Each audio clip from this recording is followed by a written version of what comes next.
And we're back and getting ready to go into that Cuneo and Froehlich game. As you guys saw, the lifetime earnings, 3 minus 2. $1. Yeah, there you go. Very And the numbers. interesting stuff. Got to keep scrapping out those paychecks. And thanks to chat for calling us out on our typos. You're on it. I love it. All right. So a lot of fun stuff happening. What do you guys think about this matchup? Well, first, when I think of these two players, these are two deeply enfranchised players, you know, certainly. And both 1994s, as we saw. 1994. I had a chance to speak with Eric about what the challenges were of playing with someone with Andrew's experience, and you know, Andrew being the elder statesman here of the MPL. And Eric said that he hoped the match wouldn't take place past Andrew's bedtime. So launching some volleys right away. That is so brutal. Yeah. And so he said that? That's what he said. So okay. The trash talk starts here. We'll if they tell us, we repeat it. Yep. That's how it works here at the MPL Weekly. Yeah, now, we do send have your their trash head-to-head, talk which in. you saw, but we'll tell you about it. Or maybe we have the standings? We got something. We got standings for you. All right, let's take a look at that. We'll tell you about whatever appears on your screen. We'll tell you about something. Here's the Pearl standings. Ooh, this is a tough division to be in. Yeah, Brian lots of- Browndoin and Eric Froehlich taking the lead there. Yeah, but you know, half of this field is still live to earn that spot into day 2 at the Mythic Championship. And boy, we've got the 2 right in the middle there, 4-1 and 3-2. So this is a big one. Pivotal, yeah, especially if you're Andrew Cuneo. You need to win this to stay alive in the division. Eric can kind of take that lead, but certainly Javier and Brian Browndoin are going to have their interest here in this match as well. So one of those matches that we expected to see deep in the MPL season, absolutely pivotal to determine who wins here in Pearl. Yeah. Also, it's you know, we like to call these win-ins or losing outs, right? You know, if Cuneo picks up that third third loss, excuse me, as you mentioned, Paul, that realistically losing out. eliminates him. Yeah. All right, let's see that head-to-head. Here are these fellas, looking tough. Looks like a lot of top finishes for Froehlich, but they're both been in it a while, as you mentioned.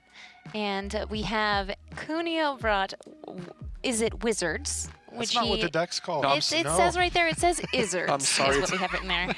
He has demanded that we call this deck. He said, call it Izzards or I'm leaving the MPL. Even No, though he it didn't say is Izzet Wizards, you were completely correct, but I do suppose this is more efficient. And tell us about these wizards, Paul. Yeah, so this deck is really kind of leveraging the power of Adeliz, the Cinderwind. You know, that's the key wizard lord. So you want to get that down on the battlefield along with your other wizards, and then use the triggered ability to pump up their power, especially Dreadhorde Arcanist, which, you know, if you pump its power up, all of a sudden you can start casting things like Wizard's Lightning, you know, out of your graveyard. Yeah, interesting to see this take on it, because this is a bit more towards the middle end of the spectrum, right? There's a few cheap wizards that you see a lot of the times on the battlefield, even in Standard, that Andrew has decided not to play, but he's gone for some that you don't normally see, namely Adeliz and Narumeha. Here's the sideboard. And a lot of the same weapons that we've seen, I think, from Blue-Red Phoenix as a deck. Some counter magic, some additional removal spells, God Eternal Kefnet and Crackling Drake as ways for him to kind of go bigger. Playing against Ifro, you know, you could probably expect him to want more of those removal spells, you know, to try to deal with Eric's, you know, Gruul Midrange deck. And here's that Gruul Midrange. Slightly different take than what we saw earlier. You notice that you know, Eric is not dipping into Nissa, the card that gave Piotr so much trouble in our first match. Instead, you know, leveraging obviously the Domri, the Anarch of Bolas, which we saw do so much work. Instead, he likes more Ramp, Paradise Druid. And why? The Immortal Sun. That's kind of the key card for him to close out games. It's not going to be that effective against Cuneo's Izzards deck. It's really designed to shut off opposing Planeswalker decks, a lot of these 3-color versions that we've seen pop up. Yeah, like the 4X Skargan Hellkite over there as well. Skargan Hellkite is a nice one. Yeah. Sideboard, you know, a mixture of mythic rares. You know, again, he wants to go bigger. So, you know, traditionally when you're playing a green creature deck, a green mid-range deck, if you're playing against control decks post-sideboard, they bring in a lot of removal spells. That's when you pivot away from creatures and towards planeswalkers. And again, we saw that play out in our first match. So wouldn't surprise me if these players do that kind of a dance post-sideboard where Eric needs to figure out how much removal is Andrew going to have after sideboarding. Do you think we're ever going to see that Sorceress Spyglass that could just throw out whichever card your opponent plays that you are sick of? Eric's sick of losing to Planeswalkers. That much is very clear. Yeah, he definitely came prepared for Jeskai and Esper Planeswalker decks. You know, obviously we're not going to see the Sorcerer Spyglass against Izzards, but we might see a lot of the other sideboard cards, including, you know, additional removal, and we could even see Sarkhan as well. Very cool. Well, let's see what we see. We're going to see Froehlich versus Cuneo right now. All right, let's get underway here. Let's see. We're taking a look at Ifro's hand. He's got a pair of Gruul Spellbreakers and a Llanowar Elves. I'm in. Yeah, Ship it. Ifro's hand is perfect, and luckily for Andrew, he's got a shock to prevent Ifro from really getting things out of control. But look at just the difference in size of creatures, right? Yeah. Andrew's gonna have versus 2/2s. Andrew's gonna have to use these removal spells to deal with things like Llanowar Elves and Legion Warboss, and then we're gonna have 4/4s facing its Adelises, and that doesn't. Wizards get smashed by big creatures. Yeah, well, so does Izzards, and this does look like a tough one here for Andrew Cuneo. He has drawn a Wizard's Retort, so he could opt to keep that up, but he's decided to go for Adelise's Cinderwind and just start getting in there. I mean, this deck does play fairly assertively. He can't really sit back forever.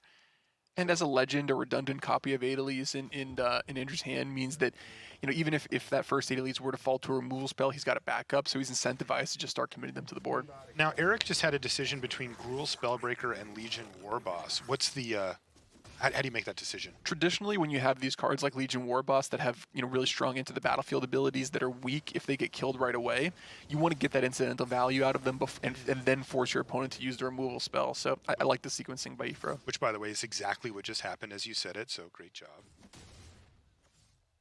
Eric runs the oops out there. I love a good oops. Yeah, I love a good oops too. And he's going to put Gruul Spellbreaker on the stack now. Of course, that has Riot and Trample, so it presents either an immediate threat or a bigger one down the line. That's going to earn a Wizard's Retort here from Cuneo. So he's hanging right in there. Though, as we see, next turn, even with no draw step from Eric, he can play Gruul Spellbreaker, followed up by the Immortal Sun after that. The question is, how's his life total looking? And he is taking hits from Adelise here. He is taking hits. This would have been a huge turn for Andrew to have been able to add another wizard to the board. He really wants to get something out there before the Immortal Sun starts to take the game over. So it's pronounced Wizard, but oh, excuse me. Respect the game. Yeah, one of the issues with Cuneo's deck, it's not really good at catching up from behind. He wants to be on the front foot, and he's also not that good at mitigating mana flood. So he needs to draw some action. So, by the way, Eric, recognizing that this has become a bit of a damage race at this point, he plays the Gruul Spellbreaker and opts to just give it haste rather than the +1/+1 counter and get in right now. Mm-hmm. And I think here we're kind of seeing maybe one of the flaws in Andrew's deck in the sense that he doesn't have that many creatures to go with Adelise and Narumeha, and this Immortal Sun is just looking really, really powerful because he's just not under that much pressure. Also, look at that draw step there from Eric. He drew Rekindling Phoenix for the turn, and it looks like he's going to cast it here because he just would have run out the Immortal Sun in the first main phase otherwise. Yeah, and for anyone who's ever played Dominaria Limited, you've definitely said go a lot of times to Adelise and just died on the spot. So maybe Yes. Andrew, Eric kind of fearing that. Wow, now he can chain together Rekindling Phoenixes, or if he'd like, he can just run out the Immortal Sun right now as well. This one has truly fallen away from Cuneo as Eric has hit that big part of his curve, 4-drop into a 6-drop, and there's really not much that Cuneo can do from this point, especially with that hand. He draws a pair of lands to go with that redundant Adelise, the Cinderwind in his hand, and that is game number 1. Going to the Gruul Smash. Yeah, and Andrew's deck, again, we talked about the lands involved. He has really Chart a Course as his way to mitigate flood, and with 7 lands there, that his curve stops at 4. So 3 of those lands were really functionally useless for him. Turn those into creatures, much different game. Wow, this looks like some nice sideboard options here from Froehlich as well. He gets those Immortal Suns out of there. He doesn't even want them. Vivian Reed comes in. That looks nice against this deck. Yeah, and you see him, maxing out on Lava Coil, Lightning Strike, and Shock. As we mentioned, I think a lot of the ways in which Andrew's deck looks the most impressive is when he gets to untap with Adelise and additional wizards on the battlefield. So Eric's first priority is to make sure that doesn't happen, and I think Eric correctly having a lot of low curve countermeasures for Adelise's Cinderwind. Yeah, really impressive look here from Froehlich. Look at that. He put in Sark on the Masterless as well. And we had speculated that maybe he'd go into Sark in the Masterless. And sometimes when you're playing a mid-range deck and you load up on removal, you want to have a little bit of that top end to make sure you can close out and don't just sit there with a bunch of removal spells in your hand. Yeah, he's been able to change around his curve significantly here, and it looks decidedly to his advantage. Let's see. if Cuneo can fight back. He is going to be on the play here, of course, and maybe can get out to one of those quick starts that you get sometimes from a tempo deck like Wizards or I guess Izzards. Land go from both players here to kick things off, though. And is there a 2-drop? There's an Augur of Bolas there for Cuneo. And that's a good 2-drop for him. You know, it's going to require an answer in the form of Lightning Strike or Lava Coil if, you know, Andrew can find one of his ways to buff it, and it also kind of helps him tear through his deck. Do you feel like maybe the hand overlay's not quite updating? Do you see that, Paul? Yeah, it looks like, yeah, I looks a think little that out of- Andrew's hand might be a little bit behind. Yeah, so let's not, we'll just ignore that for now just so it gets less confusing and focus down on Eric Froehlich's side. And let's see what he's working with here. Well, yeah, he's got a nice bit of options here. The Augur of Bolas, of course, applying a little bit of pressure to Eric's life total, but nothing too bad, just 1 damage a turn.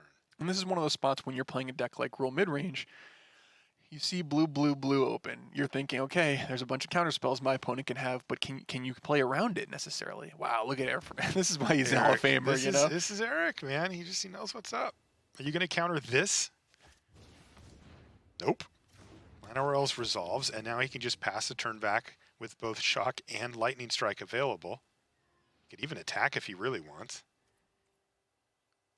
And this is just deduction, you know, that Ifro is using here. Andrew has chosen to do nothing on his 3rd turn. If he had Adelies, he probably plays it. If he had additional creatures, he probably plays them. So his hand probably has counter magic or removal in it. And so in both of those cases, keeping the Rekindling Phoenix for later makes some sense. So, and maybe things are a little bit different if he has the extra mana for Skargan Hellkite next turn, because then he needs to fight through all the counter spells anyway. But as it is, I think that I like the way that Eric sequenced this. Well, Eric's going to clear the way with his Lightning Strike. He's not going to leave that mana fallow. He's going to send this Augur of Bolas to the bin. So he used up 3 of his 4 possible mana that turn and played around the counter spell. But here it is, God Eternal Kefnet on the stack now for Andrew Cuneo. And that could be a big problem here for Eric, because he's going to have to use 2 removal spells just to get rid of it, and then it can just come back anyway. Said he's just going to fight. He says, all right, fine, I'll make a 5/5 flyer there. Now just hope that Andrew doesn't hit a bunch of spells off the top of his library, and everything will be fine. That's Eric's game plan. Yep. Although, did he hit?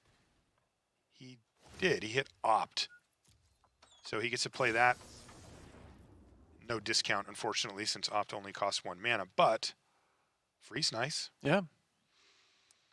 Free copy of Opt there for Cuneo. And in this situation where God Eternal Kefnet giving Cuneo a sense of inevitability, that the longer it stays in the battlefield, the better it is. But, you know, Ifro might just play dragons. Yeah. So now Eric probably going to start just bashing, right? Probably just going to start bashing, although it does run into the possibility of you know, Andrew combining his God Eternal Kefnet with a removal spell to take out the Hellkite. But I think that given how Hellkite flooded Ifro is right now, he might be okay with that. Not the worst place to be. And this is a tough spot for Andrew. You know, it's, you know, a situation where normally when you're playing a control deck and you get out an element like God Eternal Kefnet, you just are trying to survive and you're okay taking a few hits, a few, you know, chunk bits of damage, because later in the game you'll find some incidental life gain to get yourself back into it after you're up 1,000,000 cards, you know, so much card economy that your opponent's buried. Here, Andrew doesn't have that luxury. He's playing a blue-red deck, similar to what we talked about with the Pra earlier. So that means that Andrew's going to both need to turn the corner and stabilize and not die to kind of incidental burn spells that finish him off. I mentioned it before, but Cuneo's hand is not currently synced up with what we're seeing on our main screen there. So just to avoid confusion, I've just been ignoring it. Mm-hmm. Here's Adelies' Cinderwind now. And that's a great piece of advice, just ignoring kind of Andrew's what's on the face, ignore what's going on, and then look what's behind the message. I think it's a great way to deal with Andrew Cuneo. As a human? Yes. Yeah, I agree. Yeah, I was told on multiple calls with our producers, well, Andrew has requested that we call his deck Izzards. And I'm like, do you know Andrew Cuneo? You do not want to give him this level of power over us. He will immediately abuse use it, I promise. Yeah, I mean, as many people know, he once won a eating contest by eating mayonnaise, so the man is capable of a lot. Yeah, he has a very wide range. But we went with it. It's Izzards. He got his way. Yeah, so we're looking at Andrew digging here a little bit. He wants to try to get Adelise's toughness up over 4 to force Ifro to use an additional removal spell in combination with his Lava Coil and really, gain a huge tempo advantage. Let's see if he's able to do so.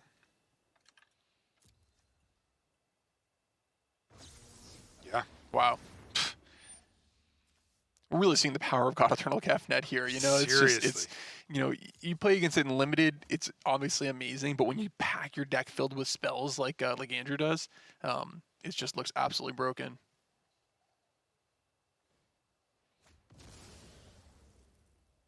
And once again, we see God Eternal Kefnet, not even a main deck card, a 1-of in the sideboard.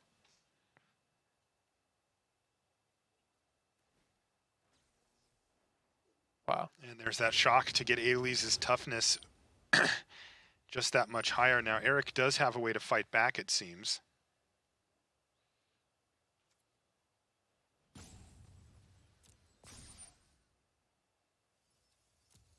Yeah, but the tempo of this turn is just gigantic. He's just falling so far behind and also using up significant amount of cards to make this work.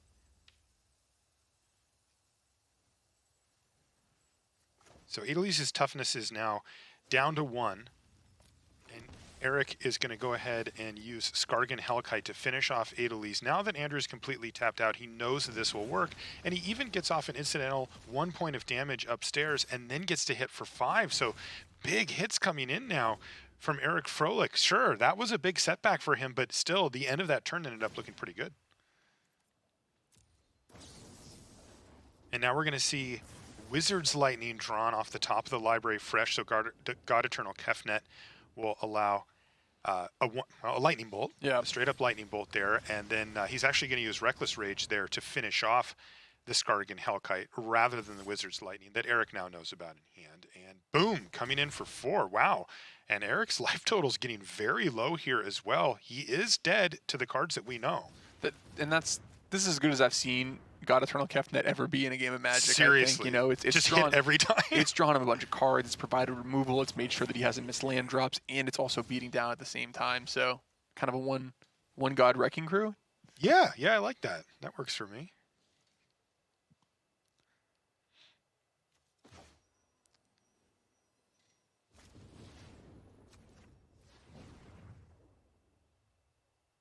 And Eric going to try to rely on Rekindling Phoenix to keep him alive here, which, putatively could do so for 1 turn, but that's, imagining that Andrew's 3 hidden cards are all blanks,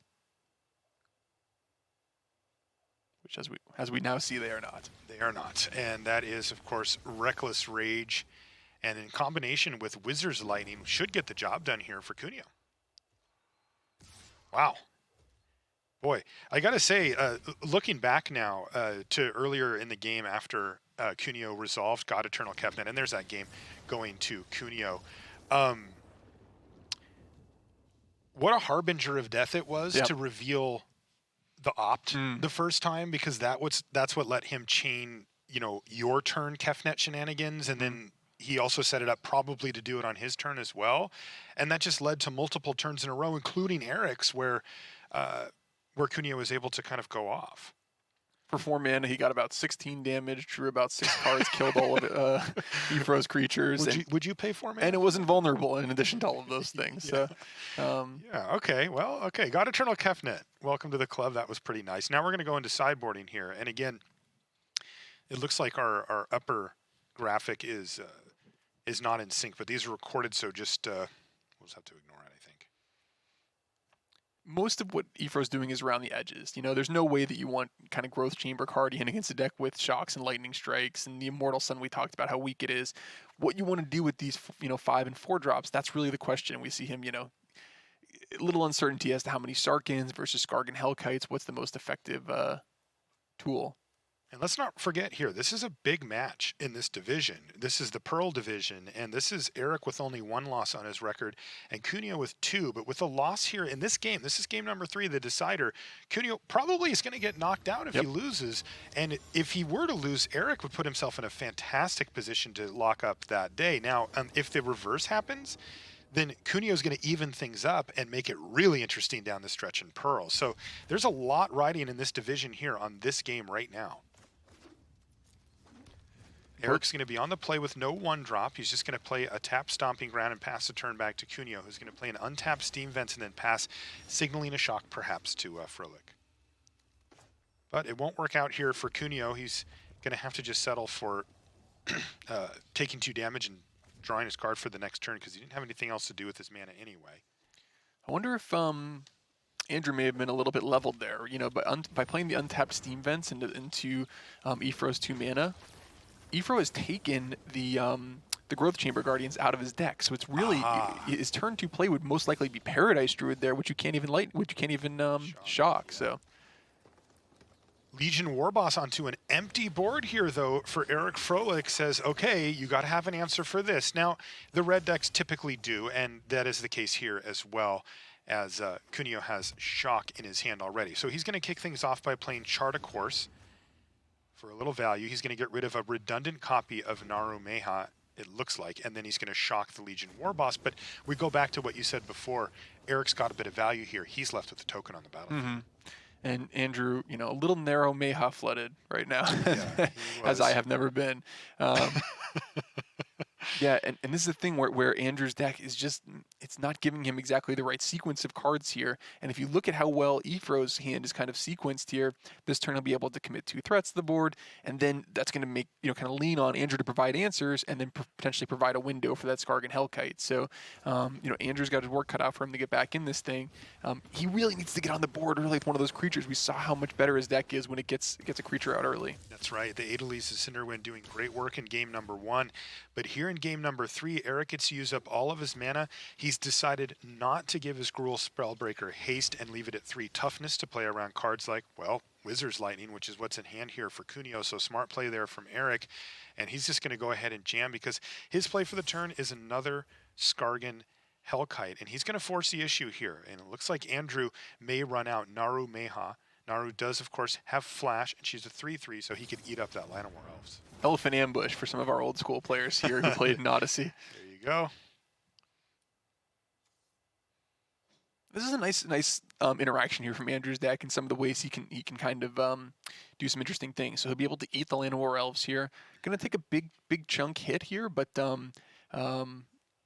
depending on how much work this Chart a Course could do, could get himself back into this game.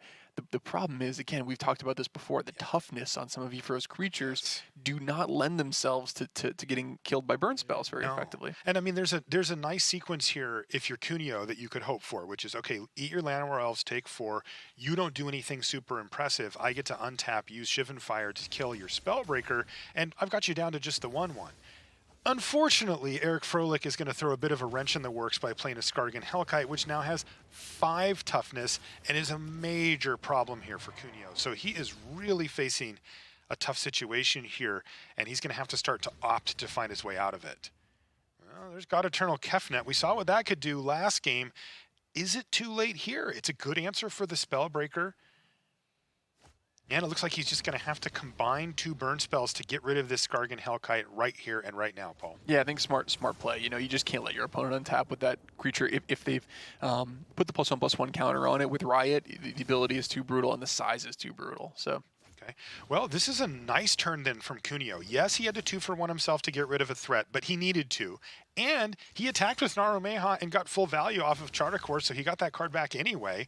And now, not a great follow-up here for Froehlich, just the 2/1 and the 1/1, Llanowar Elves and a Paradise Druid before passing it back. What did he draw? He drew Reckless Rage, which is absolutely incredible. It's going to allow him to double spell this turn, play God Eternal Kefnet, and take the Spellbreaker off the board. An absolutely gigantic turn of events. That's exactly what Cuneo needed to find off the top of the library, and now he went from being stable to ahead. Yeah. He's at 6 though. You know, he's not out of the woods yet. But you know, if you're in Cuneo's seat right now, you're thinking to myself, wow, I still have a lot of action left in my hand, including a counter spell to protect myself. If I can just untap here with my God Eternal Kefnet in play, I gotta love where I'm sitting. So, Froehlich draws Lava Coil for the turn. He has to take down Narumeha, his only reasonable target for it, and just pass the turn back. So, this is the turn where Andrew Cuneo has fully turned the corner on Eric and needs to just press his advantage, and that's exactly what he's doing. God Eternal Kefnet into the red zone. Yeah, God Eternal Kefnet. Ooh, what an all-star. Chandra Fire Artisan off the top of the library, though, especially when you consider that Cuneo's at 6 life. This could be interesting. Yep, and certainly priced into casting Wizard's Retort right here. Yeah. And that put the shields down for Andrew now. So the next time Eric's able to draw something, it's likely to resolve. Yeah, I wonder if that Dreadhorde Arcanist has great targets in the graveyard. We know about Chardacore sitting on top. There has to be a shock or something in there, right? I don't remember. Another incredible hit. Was that a free Chardacourse? A Chardacourse, one mana Chardacourse? Oh my gosh. Goodness sakes. I mean, wow, God Eternal Kefnet has proven a total all-star in this match. Not even a wizard. No, and look at this. I mean, he's going to be able to deal an incredible amount of damage this turn if he wants to, and really kind of wipe Ifro's board thanks to the combined power of God Eternal Kefnet and the Dreadhorde Arcanist. So, yeah, Andrew really in the driver's seat right now in terms of where he wants to be. That one turn, he went from being behind to looking like he may stabilize to just fully swinging the game in his direction. Mm-hmm. So far, my least favorite part of Izzards are the Wizards, and my favorite part is the Zombie God. That's the part that I'm liking a lot in this deck. Yeah, I wonder how good this Dreadhorde Arcanist is. We still have yet to actually see it do its thing. Paradise Druid makes things a little awkward here. You can't exactly wipe Ifro's board. You don't really want to get hit by that. But man, you still got to love Andrew's seat. There's just not that much that Ifro can draw in this situation. So he's going to use a Lava Coil to take down one of the 1/1s because he's going to get a free shock off of the Dreadhorde Arcanist to take down the other one. And the damage is well and truly flowing here for Andrew Cuneo. He's got the life totals evened up at 6 apiece. That is Gruul Spellbreaker off the top of the library. Yeah, and unfortunately, you know, that's one short. Andrew has it pretty well covered with the Wizard's Lightning in hand. Even something like a Vivian Reed to temporarily deal with the God Eternal Kefnet wouldn't answer the Dreadhorde Arcanist that's on the battlefield. So, tough spot. I don't know if there's anything that Ifro can do to get himself out of this mess.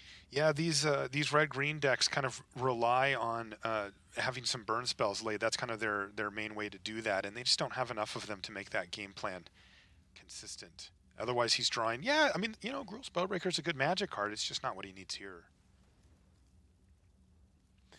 One thing that we've seen over and over again, I think, in Standard is that there are certain cards you don't want to let your opponent to untap with and stay on the battlefield for multiple turns. And I think that Andrew proving here, God Eternal Kefnet definitely deserves to be along to Fairy and Experimental Frenzy in that group of cards that can just really get out of control. I think Eric may just be giving up here. No, I'm wrong. He doesn't actually have lethal because it was opt Reckless Rage. He doesn't have a shock in his graveyard. Now, we saw that Wizard's Lightning in hand for Cuneo means that he is going to win. But, you know, you saw Eric check the graveyard there, and he didn't have it. So this is Andrew Cuneo evening things up as far as the overall records go here in the Pearl Division against Eric Froehlich, and handing him his second loss while maintaining only 2 losses on his record. So very much up in the air in Pearl. Oh, and congratulations to Cuneo, making it to one of the 3 front runners, as Izzards. you just said, Marshall, with Izzards. Do you think the only reason that God Eternal Kefnet isn't in his main is so he can maintain the bit of Izzards? I feel like that card needs to be in the main deck. I feel like you're starting to understand Andrew Cuneo. I get it, man. I come from comedy. You got to commit to the bit, so I respect that. But yeah, as you mentioned, that now their records are both 4-2. So for Brown to win, that was kind of ideal because in this next match we have Brian Browndoin, which we'll see the head-to-head here, against Li Shitian. And if Brian wins this game, he will pull ahead and be the definite frontrunner with a 5-1 record. If he loses, he'll still be tied as the frontrunner with a 4-2. So pretty much less stakes for Brian Browndoin, although, you know, pulling ahead to be the frontrunner and the only frontrunner would be great. That's exactly where you want to be in these situations, right? I mean, he's free rolling, right? He gets to be in a position to win and likely move on and lose and go, I'm still got a puncher's chance. And either way, controls his own destiny, which is about where you want to be in week 4 of the MPL for sure. And here's his Esper midrange deck. Yeah, similar to what we saw Canister play earlier. Might be identical, actually. I think maybe an Ugin, the Ineffable, being a slight difference. Again, Hero Precinct 1 is going to be the key. He really wants to get that down on turn 2 and have it survive, and then kind of go to work with it. And Canister seemed to have trouble pulling that white source to be able to use Hero in the way that we want to see. Let's see Brian's sideboard.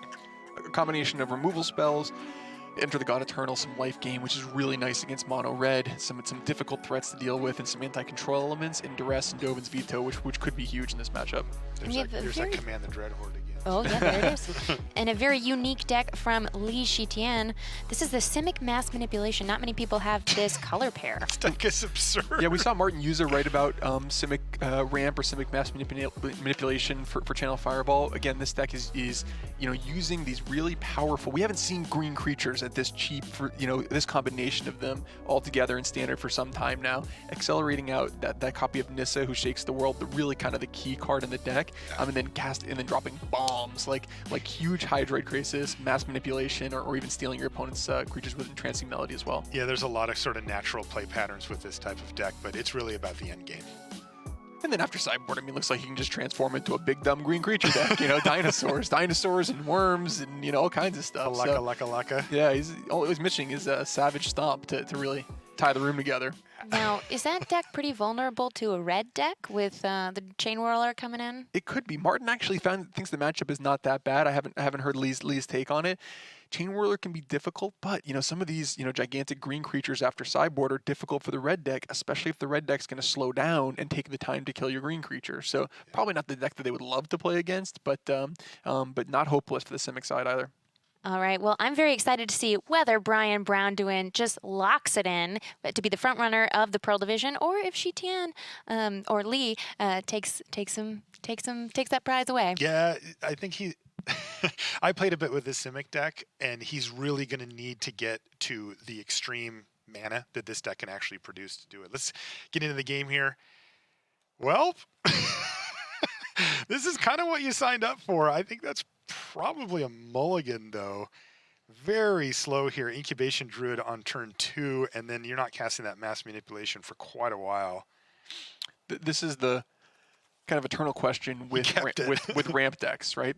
You have lands, you've got ramp elements, and then you've got payoffs. And if you have all 3 of those things, you kind of have to just trust your deck that it's going to give you more of the right stuff. Yeah, and it is interesting because this deck is absolutely exactly that. It is very polarized to cards that make mana and cards that you want to spend that mana on, and there's not really a lot of fluff in the middle. The only real mid-range cards are this Frilled Mystic that you see here, and then, of course, he has reload spells as well, some card draw options in the middle, too. And for anyone who's been playing Standard over the last couple months, you notice that BBD has the kind of classic opening of a removal spell or piece of interaction into that absolutely brutal Thief of Sanity, and not a great way, for Lee to deal with it right now. I mean, it's not game over, but Lee is going to need to find something very, very quickly to interact, and he doesn't have a lot to do it. His best option is Hydroid Crisis or to steal it with a Mass Manipulation. And the thing with Thief of Sanity is that it cascades, so yep.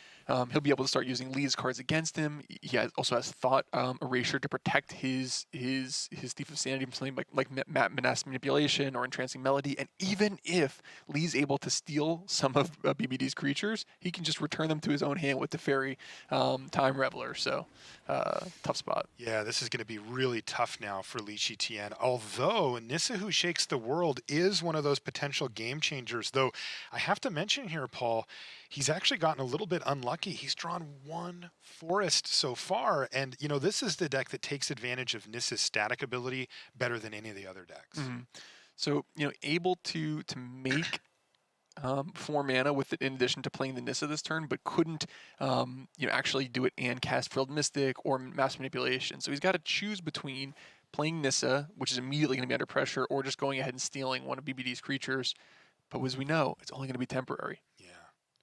Yeah, these creatures are going to be going back and forth like a ping pong ball here. Either Mass Manipulation, sending them back and forth, or as you mentioned, Teferi Time Raveler doing the same.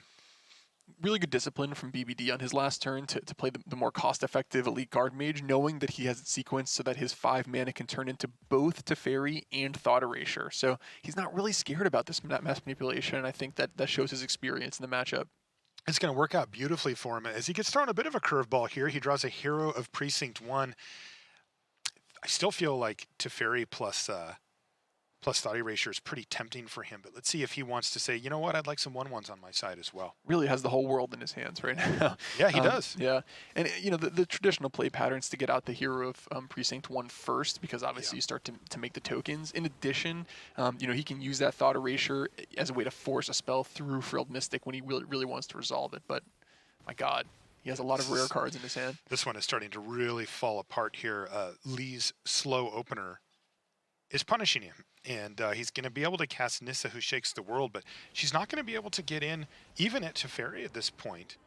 And this is going to make his life very difficult. The good news for him is that he can play an island and still have Frilled Mystic available. And this will be a chump block here from BBD. So, something. Yep. Definitely. Unfortunately, Teferi is really shutting Frilled Mystic off here. So, I forgot about Teferi. Yeah, it's really. I think Lee's kind of going through that thought process too. Do I want to just tap everything and put out Frilled Mystic as a 3/2? And there it is, plus from Teferi as well, as that little value train starts rolling ever upwards. But in the meantime, what you said a turn and a half ago there, Paul, is still true, which is that Nissa will find herself under pressure here pretty quickly from Elite Guard Mage, and then down the line that Thief of Sanity as well.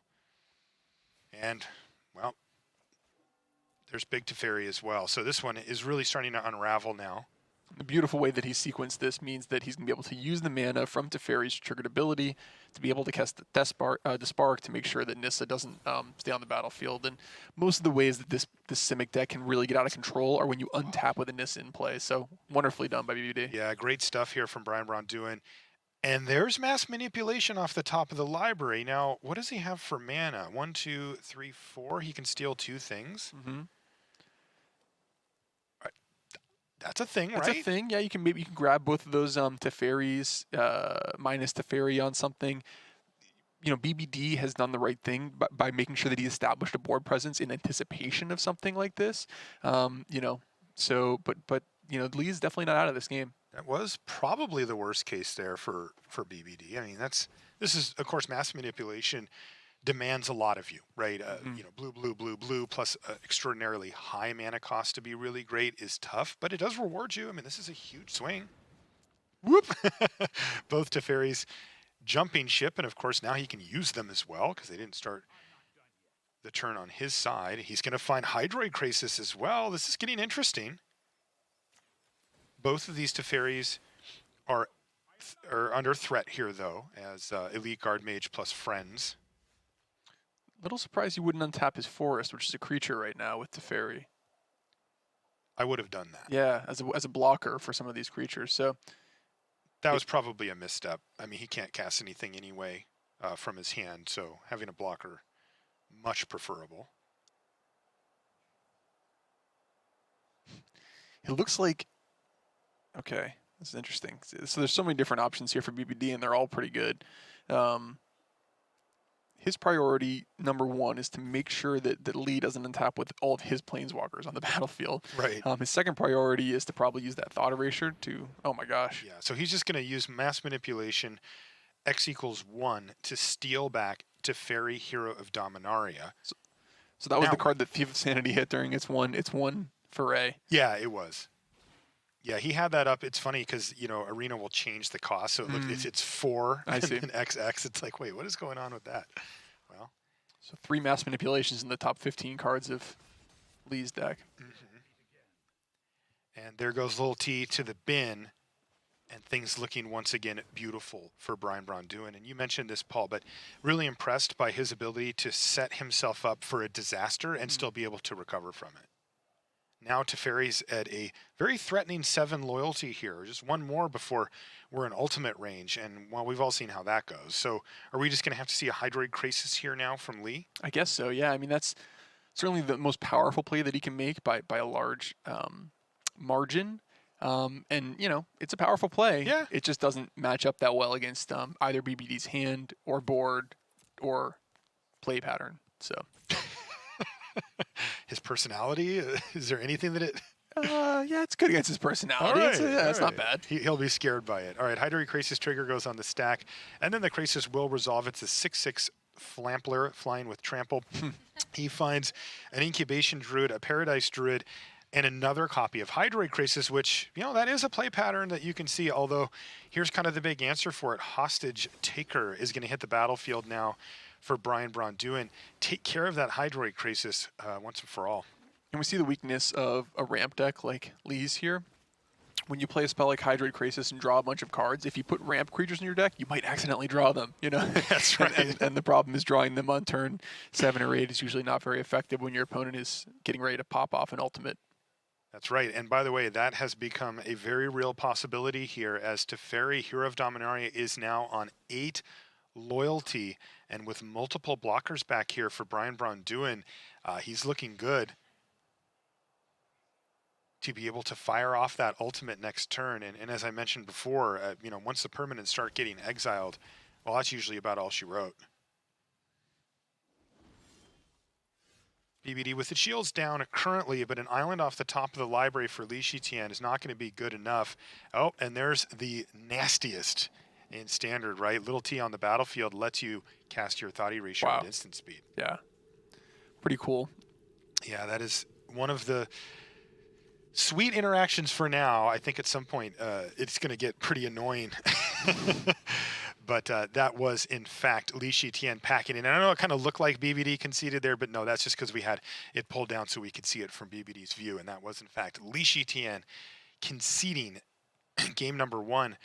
And Brian Braun-Duin is now up 1-0 in a matchup that looked great from here. Yep. And so Lee is treating BBD post sideboard as a control deck, right? He wants to go up on Carnage Tyrant, but then he also fears Hero Precinct 1. He actually is going up on Entrancing Melody. So we see one of the real strengths, I think, of mid-range decks systemically. They're difficult to sideboard against because A, they have multiple different angles of attack, multiple different plans, multiple different types of answers, and then B, they have their own sideboard plans, some of which are just kind of tuning the deck, and then others are heavily transformational. So it really puts someone like, you know, if you're in Lee's seat, it kind of puts you in a hurt locker in terms of what am I scared of?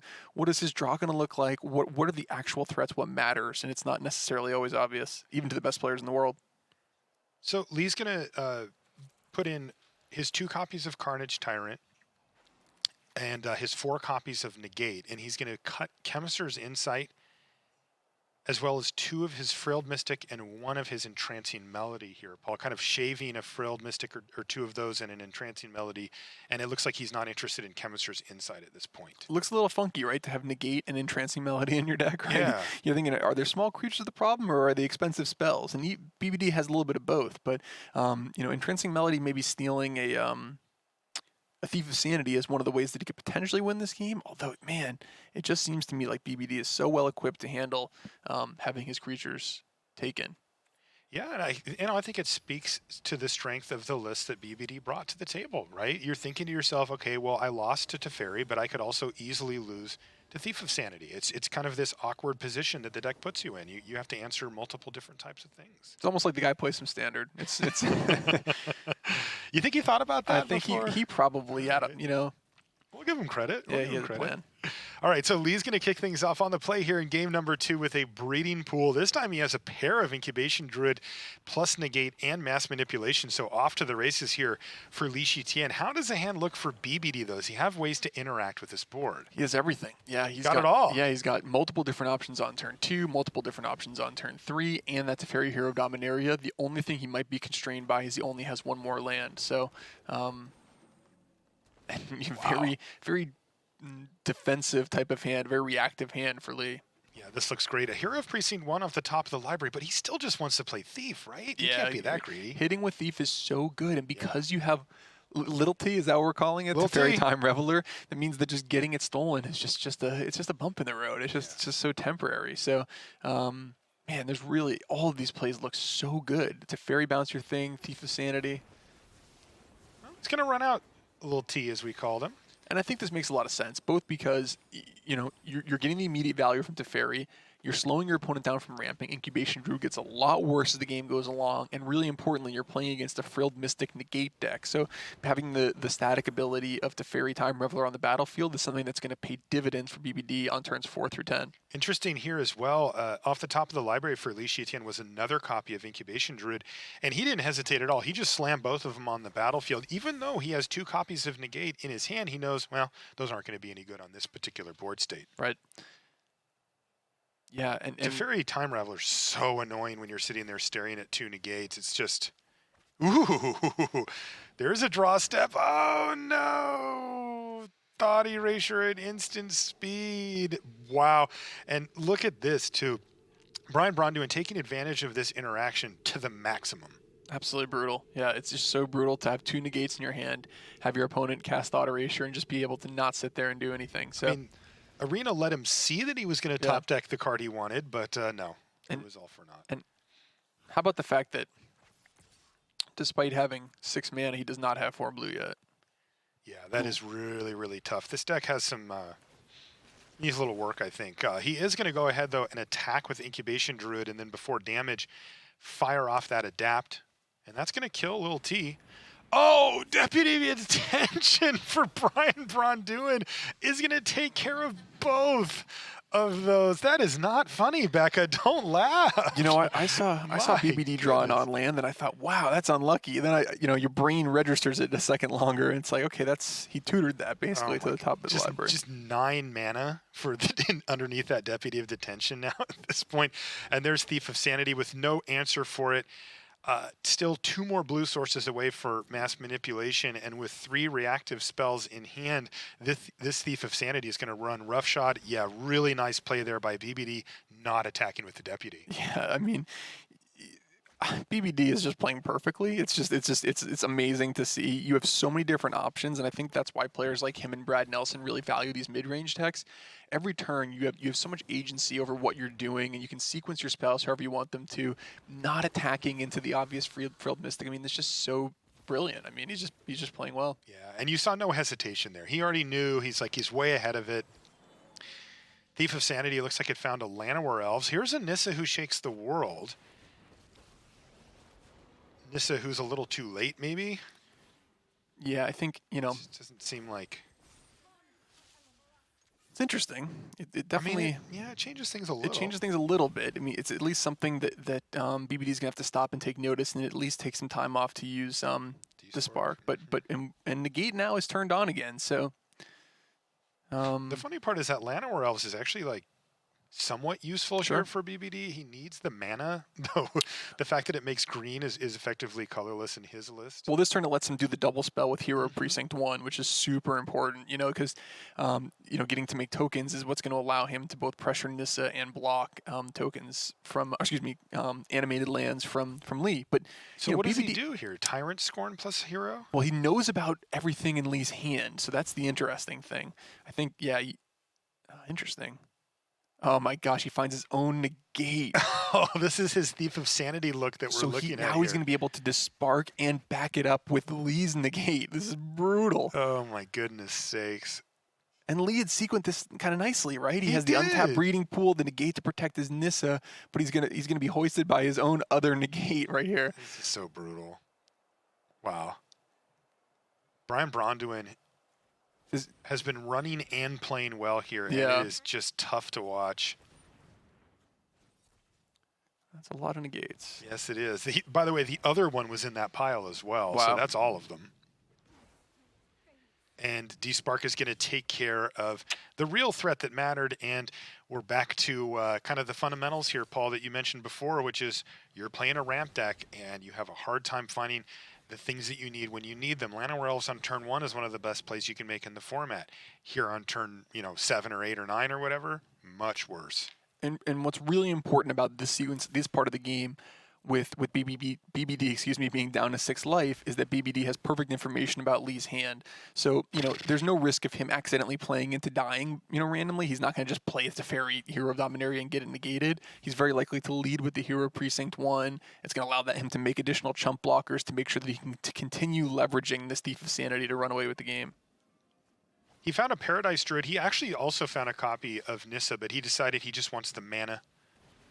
And there's that Thief of Sanity after the Hero of Precinct 1, and that seems to be the death knell. I mean, normally in a deck that has cards like Mass Manipulation and Hydroid Krasis in it, you'd think, well, there's got to be some ways for him to come back, for Lee to come back, but it doesn't feel like that at this point.